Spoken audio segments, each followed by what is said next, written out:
Hello प्यारे साथियों, आज हम लोग एक ईवीएस का लेक्चर लेकर के आए हैं। अगर आप किसी शिक्षक का तैयारी कर रहे हैं या फिर अगर आप पर्यावरण सब्जेक्ट रखे हुए हैं अपने क्लास के अकॉर्डिंग, तो आपके लिए आज का जो लेक्चर है ये बहुत इम्पोर्टेंट होने वाला है। तो आइए हम लोग पढ़ते हैं ईवीएस के बारे में।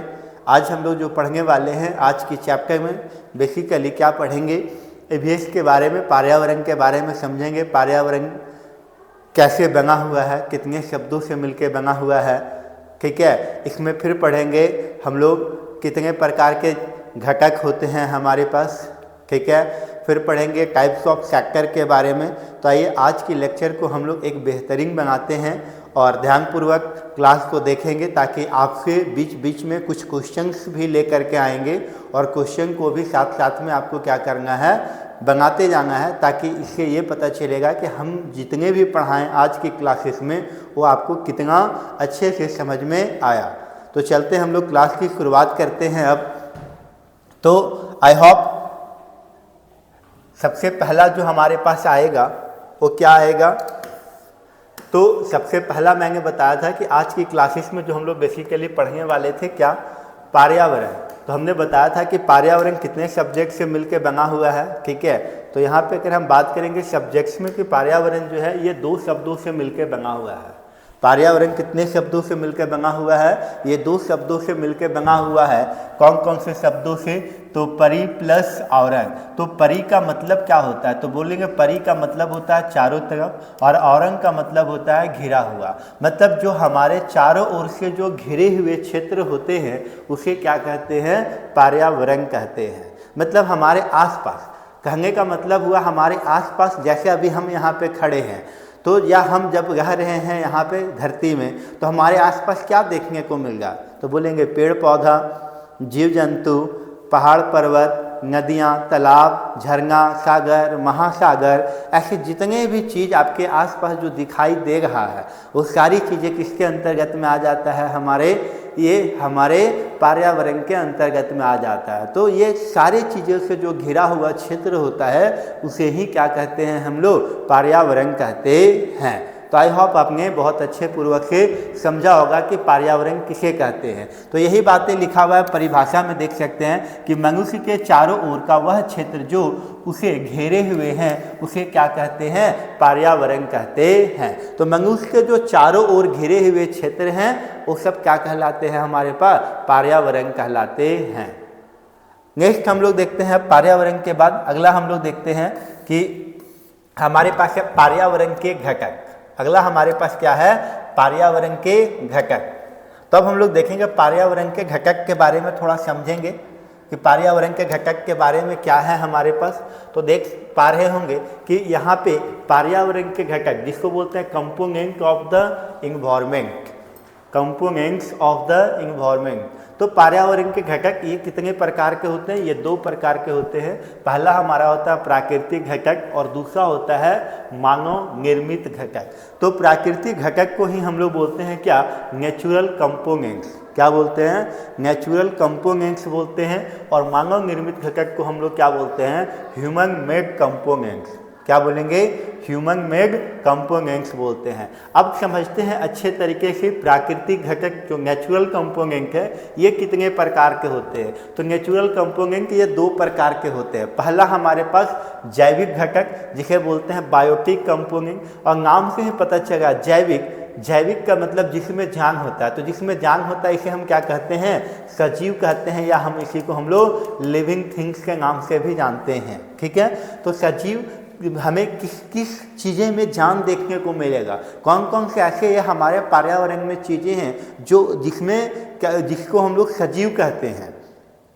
इस पर्यावरण में ऐसे क्या क्या चीज़ हैं जिसे हम सजीव कहते हैं या लिविंग थिंग कहते हैं। तो यहाँ पे हम कह सकते हैं कि हमारे पास एग्जाम्पल के तौर में आप समझ सकते हैं कि ये जंतु है और ये हमारे पास क्या है, पौधे हैं। मतलब कह सकते हैं कि एनिमल्स एंड प्लांट। तो जो जानवर है और कौन, पेड़ पौधे, ये दोनों के दोनों किसके अंतर्गत में आ जाते हैं, ये सजीव के अंतर्गत में आते हैं। किसके अंतर्गत में आते हैं, ये सजीव के अंतर्गत में आते हैं। क्योंकि आपने जितने भी जंतु देख रहे हैं तो जंतु में भी क्या होते हैं, जान होते हैं, वृद्धि करते हैं।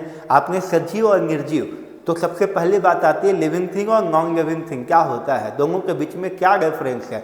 तो बोलेंगे लिविंग थिंग और नॉन लिविंग थिंग में डिफरेंस हमारे पास है सजीव और निर्जीव में, कि सजीव क्या करता है, वृद्धि करता है हमारे पास, ठीक है, वृद्धि करता है हमारे पास। वो क्या करता है, भोजन करता है, उसे ऑक्सीजन की ज़रूरत होती है, ठीक है, और डेवलपमेंट करता है। तो ये सारे चीज़ें हमारे सजीव की कैरेक्टर में आता है। निर्जीव जो है हमारा, जिसको हम लोग बोलते हैं दूसरा नंबर क्या, अजैविक घटक, जिसको बोलते हैं अबायोटिक कंपोनेंट। क्या बोलते हैं हम लोग, अबायोटिक कंपोनेंट बोलते हैं। तो अबायोटिक कंपोनेंट जिसके अंतर्गत में क्या आता है, निर्जीव आता है। निर्जीव कहने का मतलब जिसमें किसी भी प्रकार का कोई जान नहीं होगा, नॉन लिविंग थिंग में आएगा, ना उसे भोजन की ज़रूरत होगी, ना वो डेवलपमेंट करेगा, ना ही ग्रोथ करेगा, ना ही वो मूवमेंट करेगा, कुछ भी नहीं कर सकता है, तो उसको हम लोग बोलते हैं नॉन लिविंग थिंग कहेंगे।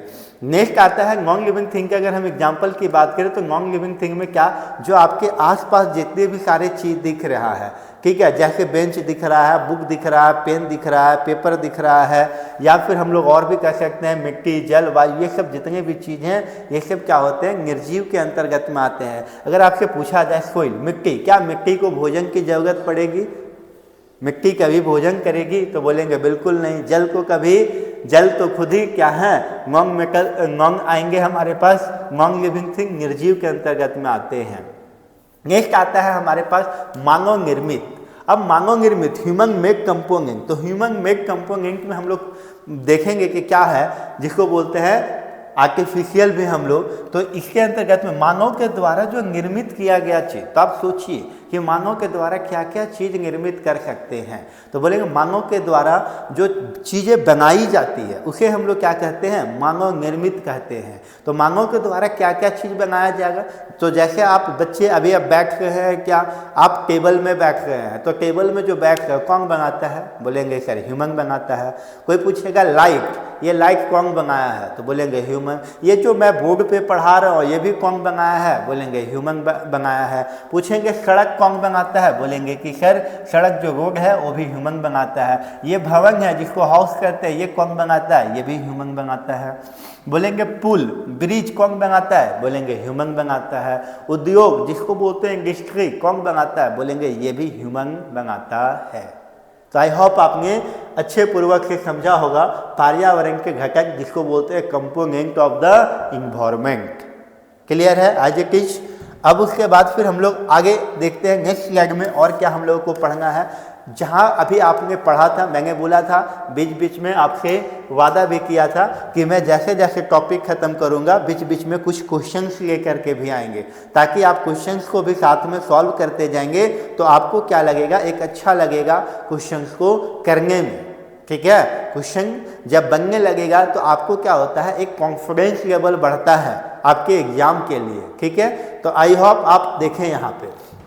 तो देखिए यहाँ पे क्वेश्चन क्या कर रहा है, वो है कि पर्यावरण के जैविक घटक में सम्मिलित है। पर्यावरण के जैविक घटक में सम्मिलित है, तो अभी हमने बताया था जैविक, जैविक का मतलब क्या हो गया, बायोटिक।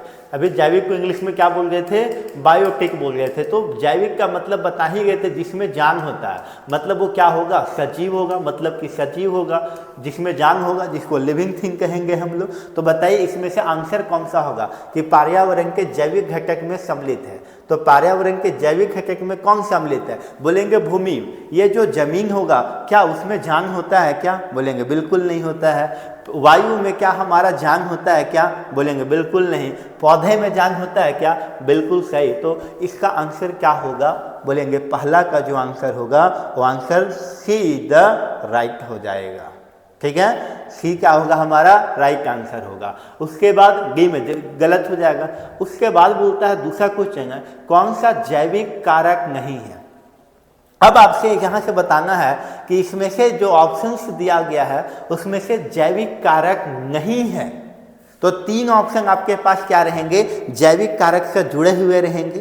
तीन कारक जो रहेंगे आपके पास, option A B C D 4 option हैं, इसमें 3 ऑप्शन जो है वो जैविक कारक से मिलता जुलता रहेगा और एक जो है वो जैविक कारक से मिलता जुलता नहीं है। तो क्या है हमारा सर, तो बोलेंगे यहाँ पे कि कौन सा जैविक कारक नहीं है, तो बोलेंगे पेड़ पौधा, बोलेंगे बिल्कुल ये जैविक के अंतर्गत में आएगा। जंतु, ये भी जैविक के अंतर्गत में आएगा, ठीक है। सूक्ष्म जीव, मतलब सूक्ष्म जीव का मतलब होता है छोटा जीव, तो छोटा जीव हो या बड़ा जीव हो, सभी जीवों में जीव जरूर होते हैं, ठीक है। उसके बाद इसका आंसर सही क्या होगा, प्रस्तर। प्रस्तर जो है ये तीनों से क्या हो रहा है, बिल्कुल अलग देखने को मिल रहा है, बिल्कुल ये क्या है, अलग देखने को मिल रहा है हमारा, ठीक है ना। तो आई होप आपने फर्स्ट लेक्चर देखा, आई होप आपको अच्छा लगा होगा। तो अपने दोस्तों पे क्या करें, शेयर करें वीडियो को, चैनल को सब्सक्राइब करें और लाइक करें ताकि हम लोगों को भी मोटिवेशन मिल सके। थैंक यू, फिर अगले पार्ट लेकर के मिलते हैं नेक्स्ट वीडियो में।